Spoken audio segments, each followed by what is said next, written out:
The fluorescent lights of Madrid's Red Cross hospital hummed their sterile song on October 14, 1977. In a corridor that smelled of disinfectant and dread, nurses moved with practiced urgency, their footsteps echoing against linoleum floors. Behind one of those anonymous doors lay a man whose voice had once filled every corner of America, from the grandest concert halls to the humblest living rooms.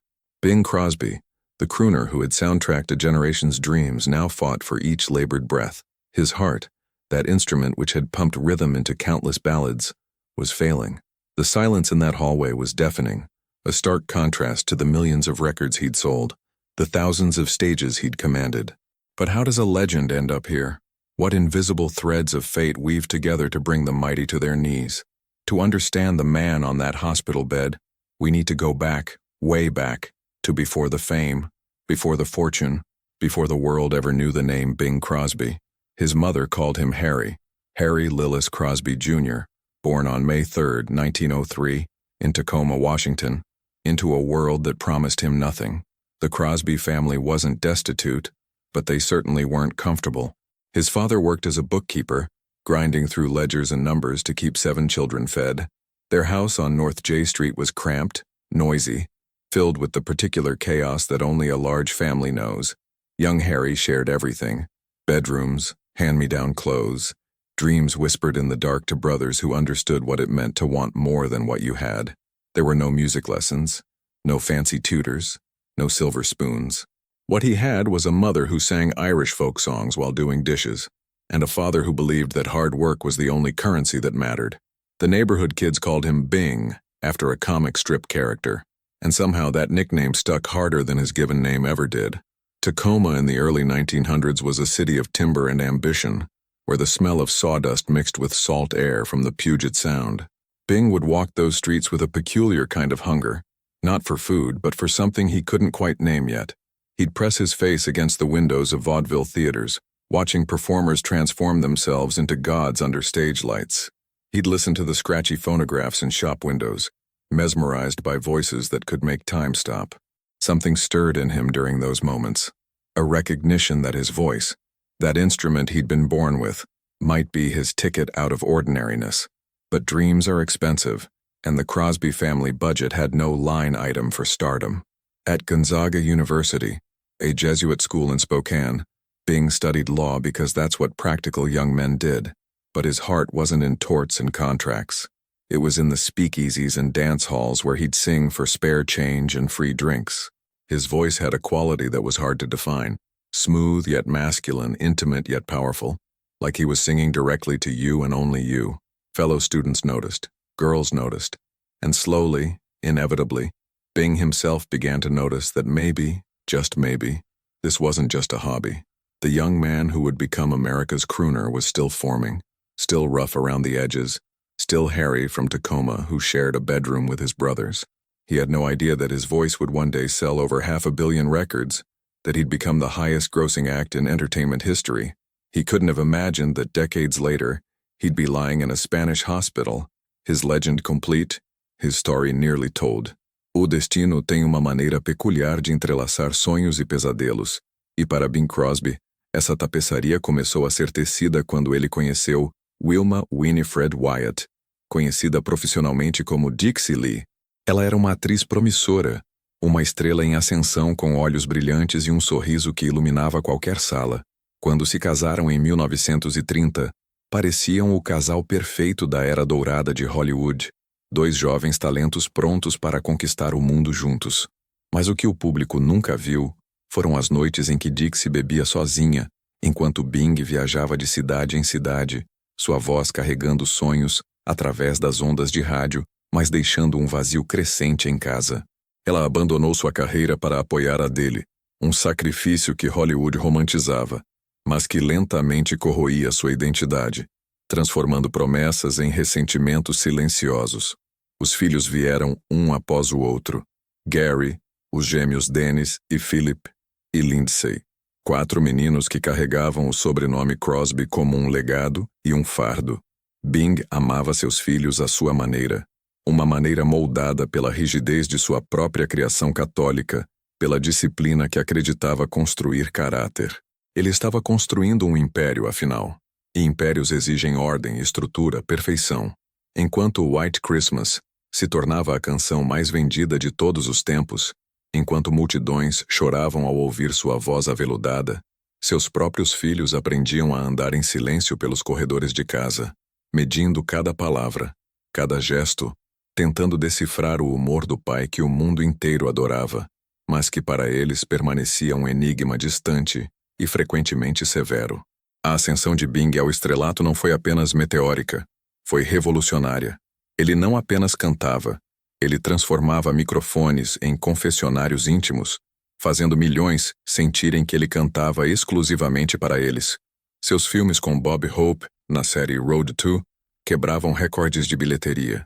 Seu programa de rádio dominava as ondas. Em 1944, ele ganhou o Oscar de melhor ator por Going My Way, interpretando um padre carismático. A ironia não passou despercebida para aqueles que conheciam o homem por trás da batina cinematográfica. Ele era onipresente, inescapável, a trilha sonora da América em tempos de guerra e paz. Mas quanto mais brilhante a luz pública, mais escuras se tornavam as sombras privadas. Porque por trás das cortinas de veludo e dos sorrisos para as câmeras, rachaduras começavam a aparecer. Dixie lutava contra o alcoolismo, uma batalha que ela travava em silêncio, protegida pelas mesmas máquinas de publicidade que construíam a imagem impecável de Bing. Os meninos cresciam sob expectativas impossíveis, cada falha magnificada, cada sucesso medido contra o padrão inatingível de seu pai. E Bing, o homem que fazia o mundo inteiro se sentir compreendido, parecia incapaz de compreender a dor que fermentava dentro de sua própria casa. A pressão de manter a perfeição, de ser o ícone que todos esperavam, começava a cobrar seu preço de maneiras que ninguém poderia prever. Antes de continuarmos com o que aconteceu a seguir, me conte nos comentários. Você já sentiu a pressão de manter uma imagem perfeita enquanto por dentro tudo desmoronava? Essa dualidade entre público e privado é mais comum do que imaginamos. October 14th, 1977. Madrid, Spain. The phone call came at 6:42 p.m. local time. Bing Crosby had just finished the 18th hole at La Moraleja Golf Club, his face flushed with the satisfaction of a game well played. He was laughing, that trademark chuckle that had warmed millions of living rooms, when he took exactly 3 steps toward the clubhouse. Then his hand went to his chest. Not dramatically, not like the movies, just a simple gesture, almost polite, as if he were reaching for a handkerchief. His playing partners noticed the pallor first, how the color drained from his face like water from a broken glass. One moment he was Bing Crosby, American icon, the voice that defined Christmas itself. The next, he was simply a 73-year-old man whose heart had decided it had carried enough. The collapse was silent. No cry, no theatrical fall. He simply folded, knees buckling with an almost graceful surrender, his body understanding what his mind hadn't yet processed. The Spanish groundskeeper, Manuel Pinheiro, was the first to reach him, his hands shaking as they cradled the head that had graced 1,000 movie screens. Someone screamed for a doctor. Someone else ran for a phone. The golf course, moments ago filled with the gentle sounds of an autumn evening, became a stage for panic orchestrated in whispers and desperate prayers. They carried him inside, his famous blue eyes staring at a ceiling he would never truly see, his breath coming in shallow, irregular gasps that sounded nothing like the smooth baritone that had sold over 500 million records. If you're feeling the weight of this moment, if this story is pulling you in, hit that like button and drop a comment telling me which Bing Crosby song means the most to you. Your engagement keeps these untold stories alive. The Red Cross Hospital received him at 7:11 p.m. The emergency room doctor, Dr. Carlos Fernandez, would later tell reporters that he didn't recognize the patient immediately. It was the nurse, a young woman named Isabel who had grown up listening to White Christmas every December, who gasped and covered her mouth. "Es Bing Crosby," she whispered, and the room transformed. Suddenly, this wasn't just another cardiac emergency. This was history dying on their table. They worked with the desperate precision of those who know they're fighting a battle already lost. Chest compressions, defibrillation, adrenaline shots that should have jolted life back into that famous heart. But some stories, no matter how beloved, have endings written in ink too permanent to erase. By 7:57 p.m., it was over. the official time of death recorded with clinical detachment on a form that would become one of the most significant documents in entertainment history. In the hallway outside, his wife Catherine sat perfectly still, her hands folded in her lap, her face a mask of controlled devastation. She had known, somehow, from the moment the phone rang at their hotel. You don't live with someone for nearly 2 decades without developing an instinct for finality. The news broke across the Atlantic like a wave of collective grief. Radio stations interrupted their programming. The BBC stopped mid-broadcast. In America, it was still afternoon, and the announcement came just as families were gathering for dinner. When Bing Crosby walked out of that hospital 3 weeks later, he was a different man. Not physically, though the doctors had warned him about stress, about slowing down, about mortality knocking at his door. No, the change was deeper, invisible to the cameras that still followed his every move. Friends noticed it first. The way he'd pause mid-sentence as if listening to something only he could hear. The way his famous blue eyes would drift toward windows, toward horizons, as if calculating how much time remained. He had touched the edge of the abyss and returned, but he'd left something behind in that darkness. Perhaps his illusion of invincibility, perhaps his willingness to pretend forever. The years that followed became a study in contradiction. Publicly, Bing remained the unshakable icon, still recording, still performing, still smiling that trademark smile. But privately, those closest to him witnessed a man rearranging his priorities with the urgency of someone who'd glimpsed the final curtain. He spent more time with his second family, with Catherine and their children, as if trying to rewrite the ending of a story he'd gotten wrong the first time.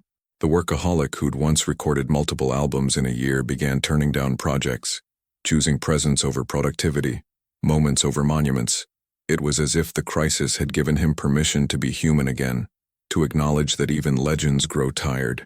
There's a particular cruelty in watching giants recognize their own fragility.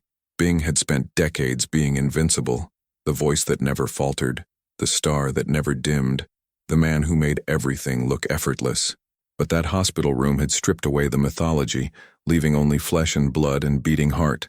In his final years, you could hear it in his voice, not weakness, but wisdom, a depth that comes only from understanding that every performance might be the last, every Christmas song might be the final one, every I love you carries the weight of borrowed time.